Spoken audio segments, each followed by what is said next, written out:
Video, I'm going to quickly walk you through paper 2, which is similar to paper 1. So if you go to our Blackboard page, there's our home page. Hopefully you've been watching the Macbeth videos. They're available here and also in our weekly sessions. There they all are. There's all the videos. So for the paper 2, click on assignments. And I've uploaded a Word doc and PDF to look at. We'll look at the PDF version. And here it is. All right. Paper 2, which will focus on Macbeth, close reading and analysis. Due Thursday, October 26th on Blackboard. Everything's the same as the first paper. MLA format. This one's worth a few more points. Everything's the same. 2 to 3 page close reading and analysis. Remember, I don't want a summary. Please do not summarize Macbeth. I've read it a bunch of times, so I don't need a summary. I know what's going on. You're picking a moment or a part of the play that's important, and you're close reading and analyzing it. So this is the same as in the first paper. I don't need to repeat this. The first video goes over this. What I want to look at in this video mainly are the paper topics. Also, don't start your paper with broad platitudes. You want to jump right into Macbeth. All right, paper topics. Think about some of the themes we have been discussing so far. The themes of the class: guilt, indecision, revenge, melancholy. What parts and or characters in Macbeth interact and illustrate this? You can also, if you want to, I use this for one, you can put fate and ambition in here.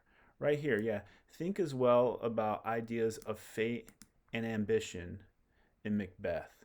What does Macbeth and Lady Macbeth want? What are they ambitious for? How does this ambition affect them and ultimately lead to their deaths? So question 1, similarly to the other paper, pick one of Macbeth's soliloquies and tie it to a theme. Again, feel free to include ideas of fate and ambition. Macbeth has 7 soliloquies. 1, 2 truths be told, Act 1, Scene 3.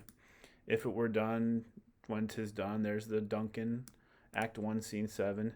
Is this a dagger? There's the bloody dagger soliloquy. To be thus is nothing. Dread exploits, that's before kills Banquo, right? Or Macduff's family. That's before he kills Macduff's family there. 6, I am sick at heart, right? And then she should have died hereafter. There's all the soliloquies. Choose one, close read it, analyze it, tie it with the theme. What part of the play is it coming in? You can feel free to include other things. Make sure you break down and quote many parts. Follow the guidelines. Watch the videos where I talk about the soliloquy. So there's question 1. 2, look at the character of Macbeth. What are some of the reasons Macbeth, quote unquote, chooses murder? What happens? I argue Macbeth is a complicated character, and we see that in those, and if you choose this one, you'll probably have to talk about a soliloquy as well. A lot of those soliloquies illustrate notions of change. Initially, Macbeth is described as a brave, a great soldier. However, he ultimately commits many evil acts. And this segues and relates to one of our last discussion boards. Do you feel Macbeth acts freely? That is, he chooses his path? Or do you feel it was his fate? Think of the witches, the Weird Sisters. Why and or why not? What's going on here? How does Macbeth feel before, during, and after committing the murders? Look at those moments, right? Look at his feelings of guilt. At the end of Act 2, Scene 1, his second soliloquy, Macbeth's dagger soliloquy, he sees at this point that there is no turning back, right? He's already waded in that river of blood and he can't turn back. Why and how so? So this question would specifically focus on the character of Macbeth. 3, look at the character of Lady Macbeth. Describe her. Who is she? Character traits. What does she want? How does she influence Macbeth? Is Lady Macbeth quote unquote evil? Or is Lady Macbeth simply ambitious and ahead of her time? I would argue, you can argue whatever you want. I think I think she's a more complicated character than we give her credit for. Contemporary takes on Lady Macbeth argue that she is stuck in her role, and she looks to kind of break out of that. Look at these aspects, kind of complicate her character. Uh, Also, how do the deaths affect Lady Macbeth? What happens? Look at the famous out damn spot scene. Look at Macbeth and his relationship with the witches. Why are the witches interested in Macbeth? How do they influence Macbeth? Describe them. Look closely at their language and scenes. Why is it Macbeth? Why not Banquo? Is there something in Macbeth they see they can kind of pick at, needle, and manipulate? I don't know. Who knows? The witches in Macbeth, the witches are interesting and fascinating in their own right. Look at Macduff's revenge. Is Macduff justified in his revenge? Close read the end scenes when Macduff's family is murdered.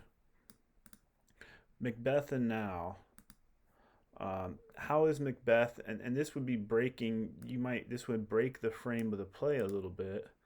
How is Macbeth relevant for our contemporary moment? Close read a number of scenes and tie them into our present. What are the parallels?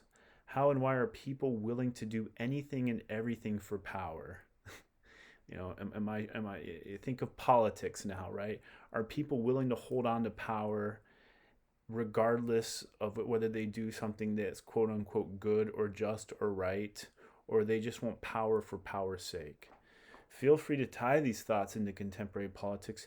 However, you must back up your evidence, not, it can't just be some crazy opinion, right? You got to back it up with some evidence. Each body paragraph will have at least one or two quotes from the play. Follow Mule guidelines. You don't want your quote from the play to overpower your paragraph. You want to end the paragraph with analysis. You don't want to follow each quote with analysis. You don't want to end the paragraph with a quote either. Here's an example of a Mule paragraph, the same one from the first assignment sheet. And here's some notes how to structure your paper.